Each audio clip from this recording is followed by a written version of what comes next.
ዛሬ ጉድ ነው። አብርሽና ፍቅር በከባዱ እየተጨቃጨቁና እየተጣሉ መጠዋል ማለት ነው። ፍቅር ዛሬ እንግዲህ እውነታዋን ነጭ ነጯን ለምን እንደመጣች ለምን ሩታን እስከ ዛሬ ስታግዛት እንደነበረ አብርሽ ለምን እድሜ ልክሽን ስትዋሽኝ ትኖሪያለሽ? ከዚህ በፊትም አንዴም ሁለቴም ሶስቴም ብዙ ጊዜ ዋሽተሽኝ ቆይተሻል። ለምን በዚህ ልክ ውሸታም ሆንሽ? ለምን እኔ ላይ መጫወት አስፈለገ? ለምን እንዲህ ትጫወችብኛለሽ? የሚል ጥያቄ አቅርቦላታል። ፍቅርም እጅግ በጣም ልብ በሚነካ ንግግር ከዚህ በፊት ስላደረጋት ነገር በሙሉ ስለከፈለችው ዋጋ ከሱ ጋር በመሆኗ ያመጣባት እጅግ በጣም ብዙ ጣጣና ጉድ መከራ ስቃይ ውስጥ እንደነበረች እንግዲህ እንባ እየተናነቃት ሁሉንም ነገር ተናግራለች። አብርሽም አንቺ ነሽ ጥለሽኝ የሄድሽው በማለት እንግዲህ የነበረውን የድሮውን ነገር አንስተዋል። ባጭሩ ፍቅር የመጣችው ለበቀል ወይንስ ደግሞ ለአብርሽ ለሩታ በማሰብ የሚለው እጅግ በጣም አሁን ላይ መነጋገሪያ እየሆነ ይገኛል። አብርሽ መጨረሻው እየደረሰ ይመስለኛል። ፍቅር እንግዲህ ቀስ በቀስ እያያችኋት ነው፣ እየመጣች ነው። እንደዚህ አይነት ቅሌት ውስጥ የምትገባ ሴት አልነበረችም። ነገር ግን ሄርሜላ ላይ ሩታ ላይ በተለይ ሩታ ላይ እያደረገ ያለው ነገር እሷ ላይ ያደረገውን ነገር ድጋሚ እየደገመው እንደሆነ ስለገባት ልትበቀለው የመጣች ትመስላለች። ለሩታ እንግዲህ ሆን ብላ እህቴ ናት፣ ስለዚህ እንደዚህ ስታደርጋት ቁሜ አላይም፣ ማድረግ ያለብኝን ነገር አድርግ ያለው የሚል ምላሽ ሰጣለች። አብርሽም ይህን ነገር ያልጠበቀው ዱብዳ ስለሆነበት እንግዲህ ደንግጧል። ራስሽ ነሽ መጠሽ ሩታም ሄርሜላም ከአንተ ህይወት መውጣት አለባቸው፣ አስፈላጊ ሰዎች አይደሉም ብለሽ የመጣሽው። ስለዚህ ለምን ይሄ ሁሉ ጊዜ ታስመስያለሽ? ለምን ይሄ ሁሉ ጊዜ ትዋሽኛለሽ? በማለት እንግዲህ ጥያቄ አቅርቦላታል። ፍቅርም ከጥግ እስከ ጥግ ሁሉንም ነገር ተናግራለች እና እስከ መቼ ነው የምታስመስለው ብላለች። እውነት ነው። አንዳንዴ ታያላችሁ፣ ሩታም ነገ ለበቀል መነሳሳቷ አይቀርም፣ ሄርሜላም ለበቀል መነሳሳቷ አይቀርም። ሶ ፍቅር የመጣችበት መንገድ እጅግ በጣም አደገኛ የሆነ ነገር ይመስላል። አንድ ፍቅሩ እስካሁን የወጣላት አይመስልም። ሁለት ደግሞ በልጅነት እድሜዋ ገና በዛች በጥንጥዬ እድሜዋ ያላየችው መከራ የለም፣ ያልተፈተነችው ፈተና የለም፣ ያላለፈችው ያልሰማችው ጉድ የለም። ታዲያ ያ ሁሉ ነገር አልፎ እያለ ዛሬ እንደ አዲስ አንድ ሰው ልንገራችሁ፣ አንድ ሰውን በጣም ካስከፋው፣ ካሳዘነው፣ ልቡን ከሰበረው፣ ከዋሸው፣ ከካደው፣ ብዙ ነገር ካደረገ ያን ሰው ይቅር ልትሉ ትችላላችሁ። ግን የፍቅር አመጣጥ ልንገራችሁ፣ ቁስሉ እስካሁን አልደረቀም ብላለች። ውስጧ ያለው ጠባሳ እስካሁን አልለቀቀም። አንዳንዶቹ ያን ህይወት ለአንዴና ለመጨረሻ ጊዜ እርግፍ አድርገው ይተውትና ውስጡ ጠባሳቸው ልባቸው ውስጥ ቁጭ ብሎ ሲያደማቸው ለረዥም ጊዜ ይቆይና እዛው ላይ ጠባሳ ሆኖ ያ ነገር ቢነገርም ባይነገርም ድጋሚ ቢወራም ባይወራም ምንም አይመስላቸውም። ጠባሳው ግን እኮ እንዳለን ያለው ያ ህመም እኮ እንደነበረ እንዳለን ያለው ግን ቁስሉ ደርቆ ወደ ጠባሳነት ተቀይሮ አሁን አይጎዳኝም፣ አሁን ተቀይር ያለው አሁን ሌላ ሰው ነኝ ብለው ጨክነው በህይወታቸው ሌላ መንገድን ጀምረው አዲስ ምዕራፍን ይዘው እናያቸዋለን። የፍቅር ቁስል ግን ለአመታት የቆየና እስካሁን እያስጨነቃት እንዳለ ገና ቁስል እንደሆነ እንዳልደረቀ እንዳልሻረላት እየተናገረች ነው የምትገኘው። አብርሽ እንግዲህ ሄርሜላ ላይ ሩታ ላይ ሲዋሽ ሲማግጥ ወደዛም ወደዚህ ፍቅረኞቹ የነበሩ እንዴት እንደዚህ ያደርጋሉ ብሎ ሲናገር ራሱ በጣም ገረመኝ። ለማንኛውም አብርሽ ክፋትም ተንኮልም ምቀኝነትም እንደሌለ እናውቃለን። እኔ አውቃለሁ በበኩሌ። ግን ደግሞ ሴቶች ላይ ከፍተኛ የሆነ እንባ አለብህ። ያ እንባ ደግሞ ፍቅር በደንብ አድርጋ በሰፊው ዋጋ የምታስከፍል ይመስለኛል። አሁን ላይ እንግዲህ ማን ተንኮለኛ እንደሆነ ማን ጥሩ ሰው እንደሆነ እየለየውበት ነው በማለት እንግዲህ ተናግሯል። ያ ማለት እንግዲህ ወይ ወደ ሄርሜላ ነው ሊመለስ የሚችለው ወይ ደግሞ ከፍቅር ጋር ግብ ይፈጥራሉ ማለት ነው። የሩታ ጉዳይ ለጊዜው ወደ ጎን የሚታው ይመስለኛል። ፍቅር ነው ያለባት ወይስ በቀል ጸጸት? ምን ይመስላችኋል? አብርሽ አንድ ልጅ ጥለሽኝ ሄድ ይችላታል። እሷም አንተ ነህ ጥለኝ ሄድከው፣ ጉዳቴን አላየም፣ ህመሜን አላየም። አንተ 1 ቀን 2 ቀን እስከ 3 ቀን አልቅሰ ሊሆን ይችላል፣ ቤት ተቀምጠ ሊሆን ይችላል። እኔ ግን ለወራቶች ያህል በር ዘግቼ ሲያለቅስና ስጎዳ ያሳለፍኩትን ህመም አንተ አታውቅም፣ ካልነገርሽ በምን አውቃለሁ እያለ ነበር። ለማንኛውም ግን ያለፈ ታሪክ ከመጣ እጅግ በጣም ብዙ ፈተና ነው የሚሆነው። አብርሽ ፍቅርን የፈለጋት ለመበቀል ነበር። ሩታና ሄርሜላን ለማስቀናት የሆነ መጫወቻ ናት። እኔ ሲላት ትመጣለች፣ ሂጂ ሲላት የምትሄድ ነበር፣ እቃ ነበር ያረጋትና ፍቅር ደግሞ ቀድማ ሁሉን ነገር ስለነቃችበት ይህንን ነገር እሷ ላይ የደረሰ እንባ፣ እሷ ላይ የደረሰ ስብራት፣ እሷ ላይ የደረሰ መከፋት፣ መጎዳት ሩታ ላይም እንዲደርስ ስላልፈለገች ይህን ነገር ሶልቭ ለማድረግ መጣለች። ግን አሁን ስረዳ ይቅርታ አድርጉልኝ እንጂ የእውነትም ሴትነት ይዟት ወይም ደግሞ ለሩታ አስባ አዝና ሳይሆን አብርሽን መበቀል የፈለገች ይመስለኛል። ወይም ደግሞ አሁን ላይም ፍቅሯ ሀገር ሽቶ ከሱ ጋር የመቀጠል ሀሳብ አዝማሚያ እንዳላት ነው የምረዳው። ግን በይበልጥ ደግሞ ፍቅር አብርሽ የምትበቀል ይመስለኛል። አብርሽ ጉድ ፈላ፣ የምሬ ነው። ህይወቴን አበላሽተዋል ነው ያለችው።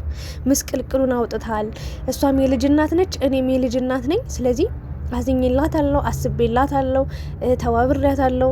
በቃ መጎዳት ስለሌለባት ብላለች። ግን ደግሞ የእሷ ጉዳት፣ የእሷ ስብራት፣ የእሷ ቁስል እስካሁን ስላልሻረ ስላልደረቀ የመጣች ይመስለኛል። አብርሽ አንተ ሰው አንድ ጊዜ ሲዋሽ በዚህ ልክ ርር ድብን ቅጥል ላልክ። አንተ ግን ለወራቶች ያህል አንዴ በሩታ ህይወት ስትጫወት፣ ሌላ ጊዜ በሄርሜላ ህይወት ስትጫወት፣ እንደፈለክ ጥባጥቤ ስትጫወትባቸው ቆይተ ከዛ ደግሞ ሩታ ፍቅር ጋር ሄደ ፍቅር ተቀበለች ምናምን ብለ በግ አረካት እንዴ? የምሬ ነው ወይስ ውሻ አረካት? የሆነ ነገር ስትሰጣት አንተን ብላ ምትመጣ፣ የሆነ ነገር ስትላት አንተን ብላ ምትመጣ፣ የሆነ ነገር ስትላ አርጌልኝ ስትላት እሺ ብላ ይሄንን ሁሉ የምታደርግ እኔ እንዴት እንዳልገባ አላቅም። ለማንኛውም ግን የአብርሽ የማልቀሻ ጊዜ የደረሰ ይመስለኛል።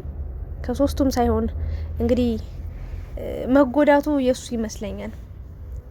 የምሬ ነው የምላችሁ። ፍቅርና ሩታ እንደላይ ከሆኑ በጣም አደገኛ ነው የሚሆኑትና ባጭሩ በሰው ህይወት ውስጥ መርዝ ረጭታችሁ አትሄዱ። በቻላችሁት አቅም ክፉ ነገር እየተከተላችሁ እድሜ ልካችሁ ሲከተላችሁ ይኖራል። መልካም ነገር ስታደርጉም አንድ ሰው ያን መልካምነታችሁን ሲያወራላችሁ ሲነግርላችሁ ይኖራል እና በህይወታችሁ ደግሞ ክፉ ነገር አድርጋችሁበት ካለፋችሁ አንድን ሰው እድሜ ልኩን እየተከታተለ ሲረግማችሁ ይኖራል። እድሜ ልካችሁን እየተከተለ ሲያሳቀቃችሁና ሲያሳድዳችሁ ይኖራል እና ፍቅርዬ ገና ያልጨረስኩት ነገር አለ ተመልሼ እመጣለሁ ብሎ ነው እንግዲህ ጥላው የሄደችው። አብርሽም አላማሽን ተናገሪ፣ ምንድን ነው በዚህ ልክ እንደዚህ ልታረጊ የቻልሽው? እንዴት ውሸታም ልትሆኝ የቻልሽ በዚህ ልክ? በማለት እንግዲህ በጥያቄ ቢያፋጠጣትም ብዙ ነገር ብለዋለች ስላለፈው ነገርና ብቻ ፍቅር ስታለቅስ አሳዝናኛለች። አንዳንዴ የልጅነት ጠባሳ የልጅነት ህይወት ችግር የለውም በቃ ካደግን በኋላ እንረሳዋለን ምናምን ይባላል። ግን እንዳያችሁት ለአመታትም ቁስሉ ነው ቁጭ ይላል። አንዳንዴ ድንጋይ ሲመታችሁ ወይ የሆነ ነገር አደጋ ሲደርስባችሁ ምናምን ትደማላችሁ፣ ትቆስላላችሁ። ግን ከሆነ ጊዜ በኋላ እየሻረ ቁስሉ እየዳነ በቃ ጠባሳ ሆኖ ይቀራል እንጂ ይሄን ያህል ህመም አይኖረውም አይደል እንዴ? ፍቅር ግን ያ ሁሉ ጊዜ ስትቆይ ይሄ ቁስል አልሻረም ገና። በቃ ቁስል የለም የሚያም ቁስል። በቃ በቁስሌ ላይ እንጨት አትስደና ያለችው እና አሳዝናኛለች። አብርሽ እንዴት ያ ሁሉ ጊዜ ያሳለፈ ድጋሚ ደግሞ ሩታን አስቀኝልኝ፣ ሄርሜላን አስቀኝልኝ። በእውነት ቢገባ መልካም ነገር ነበር ያደረገችልን። አሁን አንተ ሌላ እልህ ውስጥ ሩታ ጋር ማውራት ስለማልፈልግ ነው ሩታ በሌለችበት ያገኘውሽ ምናምን ብለ ብቻዋን አግኝተ ይሄን ነገር አውርታታል፣ ጠይቃታል። ይሄን ነገር ላንተ ብላ እንዳደረገችው ብታቅ ቢገባ ኖሮ ድንጋይ ነገር ነው አለችው እኮ። በቃ ድንዝዝ ያልክ ድንጋይ ነገር ሆናል። በጣም ነው የተናደደችበት በነገራችን ላይ። ብቻ አብርሽ በሄድክበት ሁሉ ሰው መስበር፣ ሰው መጉዳት፣ ሰው ማሳዘን፣ ሰው ማስለቀስ፣ ሰው ማስከፋት ከሆነ እድሜ ልክህን አንተንም ሲያሳድድ የሚኖር አንድ ነገር ሊኖር ይችላልና በዚህ ያህል ደረጃ በራስህ ተማምነህ ሰዎችን ለመጉዳት ባትሄድ ባትራመድ የተሻለና መልካም ነገር ነው ብዬ አምናለሁ። እውነቴን ስነግራችሁ ማለት ነውና ፍቅርዬ ምን ልታረግ እንደምትችል አላውቅም። ብቻ አንድ ነገር እንዳይሆን እመኛለሁ። ስማውን ሄደችው አይታችሁ ከሆነ ጉንጩን ስማው ያልጨረስኩት ነገር አለ ተመልሼ እመጣለሁ ብላ ነው በቆመበት ጥላው የሄደችውና አብርሽ ግራ ግብት ብሎት እስክትሄድ እንዲህ አንቃሮ እያያት ነበረ። እኔ የምፈራውን ነገር ልንገራችሁ። ፍቅር የማይሆን ፍቅር ውስጥ ገብታ የድሮ ፍቅሯ ገርሽቶባት አብርሽ ጋር እንዳትመለስ እንደው ምኞቴ ነው። ግን ደግሞ እንደዛ ያቆሰላትን ሰው እንደዛ ያደማትን ሰው በእውነት ነው የምላችሁ ከፍቅር እኮ ብዙ ነገር መማር ይችል ነበር። ከፍቅር ህይወት ብዙ ነገር ተምሮ ብዙ ነገር አስተካክሎ የተማረ ወጣት ቢሆን ሌላኛዋን ሴት መጣ ይጎዳም ነበር። እመኑኝ ግን ፍቅርን ሳስባት ስገምታት ለበቀል እንጂ የምሬን ነው የምላችሁ ፍቅር ውስጥ የምትገባ አይመስለኝም። እንዳይሆንም ምኞቴ ነው። ግን ቢያንስ እንኳን እሷን እንደዛ አስለቅሷት፣ አሳዝኗት፣ አስከፍቷት ብዙ ነገር አድርጓት ከተለያት በኋላ ሩታና ሄርሜላ ጋር ወይ ሩታ ጋር ወይ ሄርሜላ ጋር የጸና ህይወት ቢኖር ለሴት ልጅ እንክብካቤ ፍቅርን ቢሰጥ ኑሮ ፍቅር በዚህ ልክ አትበሳጭም ነበር፣ አትናደድም ነበር። እሷን እንደዛ ሲያስለቅሳት ሲጫወትባት እንደፈለገ ሰው እንደሌላት ዘመድ እንደሌላት ጓደኛ ማንም እንደሌላት እንደፈለገ ሲያረጋት ከርሞ ከዛ ደግሞ ድጋሚ መጣው ደግሞ ያንኑ በቃ ፍቅር ላይ ሲያደርግ የነበረውን ነገር ደግሞ ሄርሜላና ሩታ ላይ ሲያደርግ ስታይ በተለይ ሩታ ጋር ሲያደርግ ስታይ አመማትና ለበቀል የመጣች ይመስለኛል። ለማንኛውም አብርሽ ቻለው መከዳት መዋሸት ስሜቱ ምን እንደሚመስል በቃ አላቅም፣ አለመታመን በቃ እኔ እንጃ ስሜቱ ምን እንደሆነ ማየት መቻል አለበት። ምናልባት ምች ልጅ ተመልሳ የመጣችበት መንገድ በደንብ አድርጋ ህይወትን ልታስተምርህ እንድታድግ በቃ ጻን ነገር ነው። በእድሜ አይደለም በአስተሳሰብ ያን ነገር በደንብ አድርጋ ልታስተምርህ ልትነግረህ የመጣች ይመስለኛል። ብልጥ ከሆንክ በደንብ ትማርበታለህ። ሞኝ ከሆንክም በቀሏን አጣጥማ ያስለቅሳ አጧጥፋው ሁሉን ነገር ጥላልት ሄዳለች እና ይሄን ያለው ነገር እና የሄርሜላ ጉዳይ ሄርሜላ ራሱ በጣም አዝናለች። እንግዲህ ተስፋ የለውም። ሩታም እንደዛ አልፈልግም እያለ ነው። የሩታን ነገር በቃ በያፉ አይጣ አትጠፋም። በቃ ሩታ እንደዚህ ናት፣ ተንኮለኛ ናት፣ ተንኮል ታስባለች፣ ተንኮል ትመክራለች ምናምን ብሎ እንግዲህ ሁሉም ሰው ተንኮለኛ እንዲላት ስም እንዲያወጣላት አድርጓልና ከሄርሜላ ጋር ግን የሚመለስ ይመስለኛል ባልሳሳት ማለት ነው። ግን ሄርሜላ እኔ ከዚህ ውጥንቅጥ ከሆነ ህይወት ከዚህ ግራ ከበገባው ህይወት በእርግጥ አሁን ላይ ሩታን ለማናደድ ፍቅርን ለማበሳጨት ብለሽ በቃ አብርሽ ጋር እንደምንም ብለሽ ልትሆኚ ትችያለሽ። ግን እኔ ይቅርታ አድርጊልኝ እንጂ እዚህ ጋር ጉዳትሽ ህመምሽ እንጂ የሚታየኝ ምንም አይነት በቀል በቃ መተው አለብሽ። ካልሆነ እድሜ ልክሽን ስታለቅሽ እንደ ፍቅር ማለት ነው ለአመታት የማይሽር ቁስልና ጠባሳ ይዘሽ እንዳትሄጂ አስባለሁ። ልክ ሩታም እያሳለፈች ያለችው ነገር ብዙ ስቃይ፣ ብዙ መከራ፣ ብዙ ፈተና ነው። ዋጋዋ የገባውም ስንት ነገር አድርጋለት በስንት መንገድ አብረው አልፈው ስንት ክፉ ሚዲያ ላይ እኔና በነገራችን ላይ አብርሽ ምን አለመሰላችሁ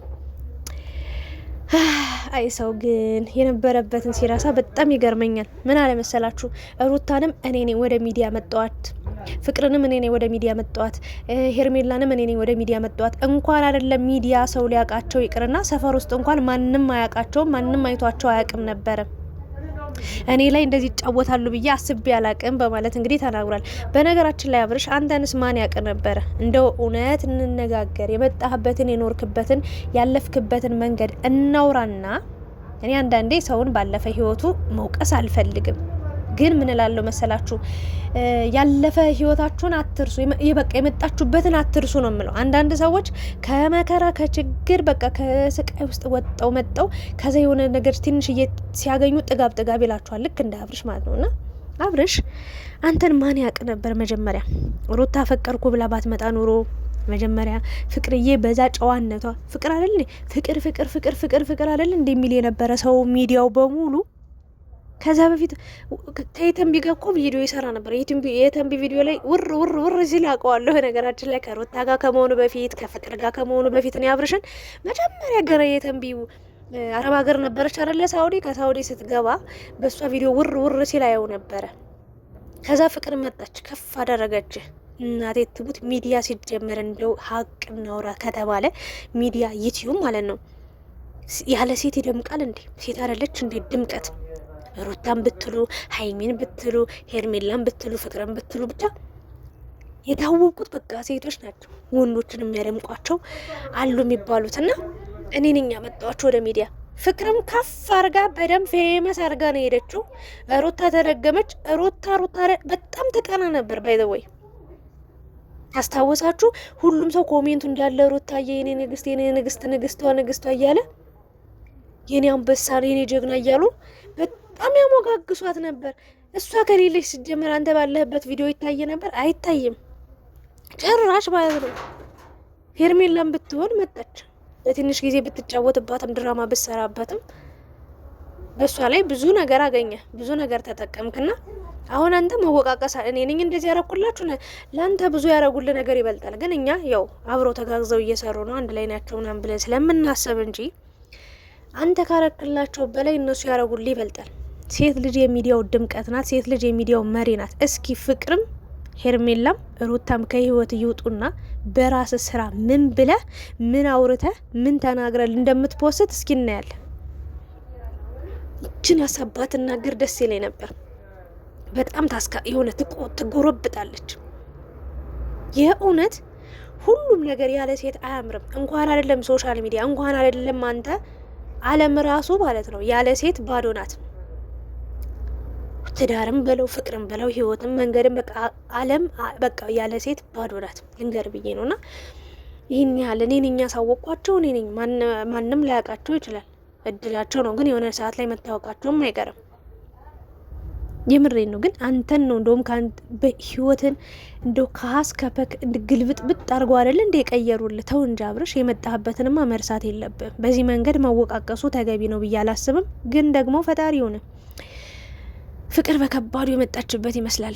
እስኪ ስለዚህ ቪዲዮ ምን ትላላችሁ? ዛሬ ምን ተሰማችሁ? ምን አያችሁ? ምን ተረዳችሁ? ምን ተገነዘባችሁ? በፍቅርና በአብርሽ መሀል ፍቅርስ ለበቀል የመጣች ይመስላችኋል ወይንስ ደግሞ ድጋሚ ፍቅሯ አገር ሽጦባት ከሱ ጋር ለመቀጠል ይመስላችሁ? ምን ይመስላችኋል?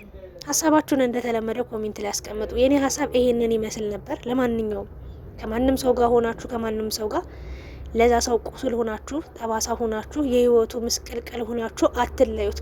መለየት ከፈለጋችሁ እንኳን በሰላማዊ መንገድ አስረድታችሁት ተነጋግራችሁ እንደጀመራችሁት ፍቅሩን ተነጋግራችሁም መለየትን ብትመርጡ የተሻለ ነው ብዬ አስባለሁ። ካልሆነ ግን እንዲህ እየተከተለ ሰላማችሁን ነው የሚነሳችሁ ብዬ አስባለሁኝ። አመሰግናለሁ።